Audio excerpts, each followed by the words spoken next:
بسم اللہ الرحمن الرحیم۔ السلام علیکم معزز طلباء کرام، آپ سب کیسے ہیں؟ آج ہم تفسیر بیضاوی کے سبق نمبر 11 کو پڑھیں گے۔ آج کے ہمارے سبق کا عنوان ہے بسم اللہ فاتحہ کا جز ہے یا نہیں۔ آج کے سبق میں ہم اس حوالے سے جو بھی عبارت تفسیر بیضاوی میں ہے وہ پڑھتے ہیں، اور وقت بچا تو اس کی وضاحت بھی کریں گے، ورنہ آئندہ سبق میں تفصیلی گفتگو ہوگی۔ تو شروع کرتے ہیں جی۔ سب سے پہلے عبارت، اس کا ترجمہ، پھر وقت ملنے پر اس کی وضاحت۔ مصنف علیہ رحمہ لکھتے ہیں بسم اللہ الرحمن الرحیم من الفاتحتی۔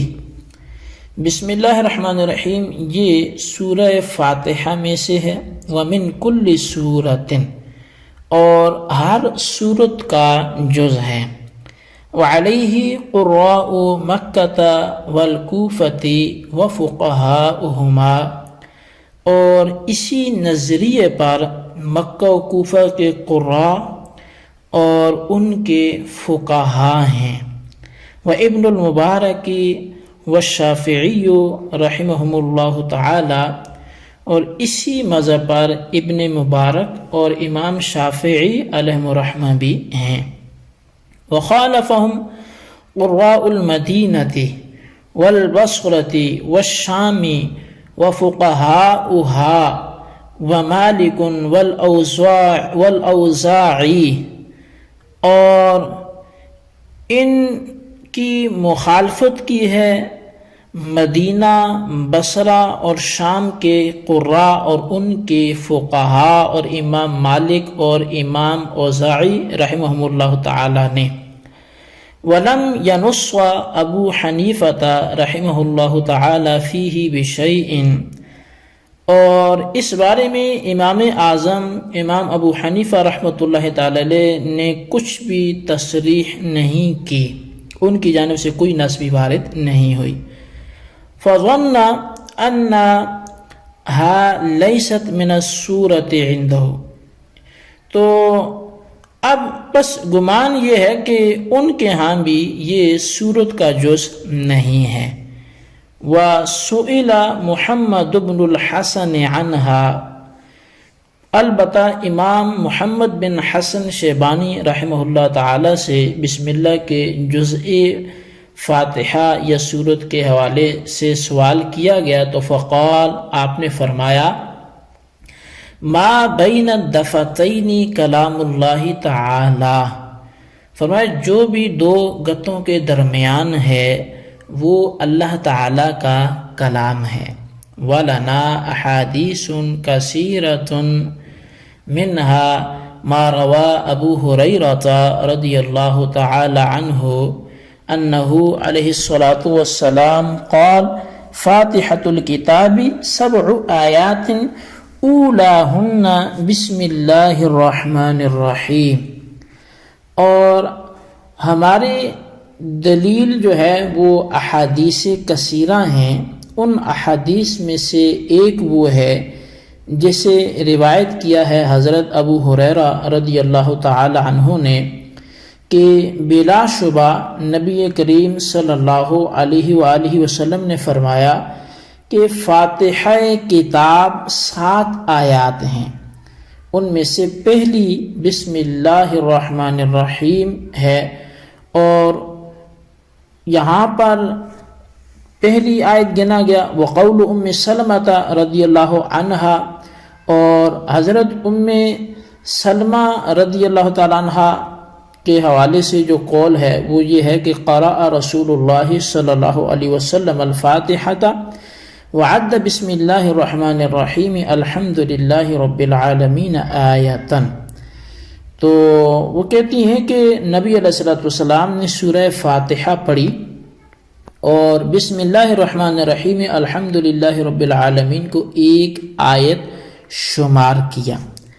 ومن اجلہما اختلف فی انہا آیت برأسها ام بما بعدها، کہتے ہیں جی کہ ان 2 حدیثوں کی وجہ سے یہ اختلاف کیا گیا کہ بسم اللہ مستقل آیت ہے یا اپنے ماں بعد کے ساتھ مل کر یہ آیت بنے گی۔ والاجماع على ان ما بین الدفتین کلام اللہ سبحانہ وتعالی، اور نیز ہماری دلیل اجماع بھی ہے اس بات پر کہ جو دو گتوں کے درمیان ہے وہ اللہ کا کلام ہے۔ والوفاق على اثباتها في المصاحف مع المبالغة في تجرید القرآن حتى لم تكتب آمین، اور ہماری دلیل اتفاق بھی ہے، اور اتفاق اس بات پر تسمیہ کو مصاحف میں ثابت رکھنے پر باوجود قرآن کو غیر قرآن سے خالی رکھنے میں مبالغہ کرنے کے، حتیٰ کہ مصاحف میں آمین تک نہیں لکھی گئی۔ جی طلبہ کرام، یہ تھی ہمارے آج کے سبق کی عبارت اور اس کا ترجمہ۔ اس کی وضاحت میں چونکہ یہ ایک مکمل اختلاف ہے اور پھر اس کے مختلف جوابات بھی ہیں، تو جس حد تک اس کی وضاحت ممکن ہوئی کرتے ہیں۔ یہاں پر سب سے پہلے علامہ تفتزانی علیہ رحمہ کے حوالے سے بیان کرتے ہیں کہ انہوں نے یہ بیان کیا کہ بسم اللہ کے قرآن میں ہونے کی دو حیثیتیں ہیں، ایک تو سورہ نمل میں ہونے کی اور ایک تمام سورتوں کے شروع میں ہونے کی۔ اس بات میں تو سب کا اتفاق ہے کہ سورہ نمل والی بسم اللہ قرآن پاک کا جز ہے، اور خود سورہ نمل کا بھی وہ جز ہے، اس میں کسی کے اختلاف نہیں ہے۔ اور جو بسم اللہ دیگر سورتوں کے شروع میں ہے اس کے بارے میں اولاً ایک اختلاف یہ ہے کہ امام مالک اور متقدمین احناف کہتے ہیں کہ بسم اللہ قرآن ہی کا جز نہیں ہے، چاہے جائے کہ سورہ فاتحہ کا جز ہو، اور اسی وجہ سے امام مالک بسم اللہ کو نماز میں نہ جہرن پڑھنے کی اجازت دیتے ہیں اور نہ سرن اس کو پڑھنے کی اجازت دیتے ہیں۔ اور احناف متقدمین نے قرآن کی تعریف کی ہے تو وہ کہ جو تواتراً حضور علیہ الصلوۃ والسلام سے بلا شبہ منقول ہو، اور یہ بلا شبہ کی جو قید ہے یہ بسم اللہ کو قرآن سے خارج کر دیتی ہے۔ اور احناف متاخرین اور امام شافعی علیہ رحمہ یا شوافی وہ کہتے ہیں کہ بسم اللہ قرآن کا جز ہے۔ اس کے بعد احناف متاخرین اور شوافی کا اختلاف ہو جاتا ہے۔ اختلاف اس بارے میں ہے کہ آیا بسم اللہ سورت کا بھی جز ہے یا نہیں ہے۔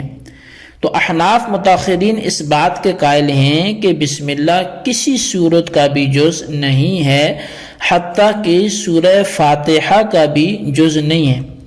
اور شوافی اس بات میں تو سب متفق ہیں کہ بسم اللہ سورہ فاتحہ کا جز ہے، لیکن شوافی کے درمیان بھی ایک مسئلہ مختلفی ہو جاتا ہے، وہ یہ کہ بسم اللہ دوسری صورتوں کا بھی جز ہے یا نہیں، جو دیگر صورتوں کے شروع میں بسم اللہ آتی ہے۔ فاتحہ کا تو جز ہے لیکن دیگر صورتوں کے حوالے سے کیا ہوگا؟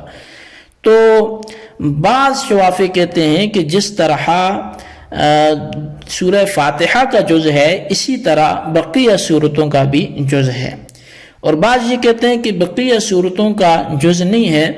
اب آپ قاضی صاحب کی عبارت کو حل کریں اور سمجھیں تو عبارت آپ کو سمجھنا آسان ہوگی۔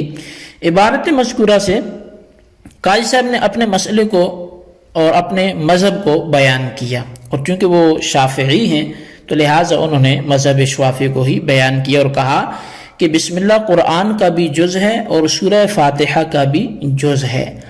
یہ دو دعوے ہیں، ایک جزئیت قرآن کا اور دوسرا جزئیت فاتحہ کا۔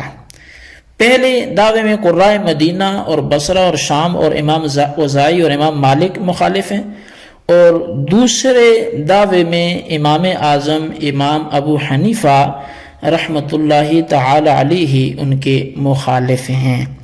تو اب ان دو دعووں پر ان کی دلیلیں اور پھر ان دلیلوں کا احناف کی جانب سے کیا جواب ہوگا یا احناف کے پاس کیا دلائل ہوں گے، تو اس حوالے سے ہم گفتگو آئندہ سبق میں کریں گے۔ آج کے لیے اتنا ہی کافی ہے، جتنا ہوا اس کو اچھی طرح سمجھیں، اس کے خلاصے کو اپنے رجسٹر پر ضرور نوٹ کریں اور بالخصوص ان سوالات کے جوابات دیں۔ سوال نمبر 1 یہ ہے کہ کوفہ اور مکہ کے قراء کس جانب ہیں سورہ فاتحہ کے جز ہونے میں یا نہ ہونے میں تسمیہ کے حوالے سے؟ اور سوال نمبر 2 یہ ہے کہ امام محمد بن حسن شیبانی رحمۃ اللہ تعالی علیہ سے جب جزء فاتحہ تسمیہ کے حوالے سے سوال کیا گیا تو انہوں نے کیا جواب دیا وہ بھی تحریر کریں۔ اللہ تبارک و تعالیٰ سے دعا ہے جو کچھ ہم نے پڑھا سنا اسے یاد رکھنے کی توفیق نصیب فرمائے، آمین بجاہ النبی الامین صلی اللہ علیہ وسلم۔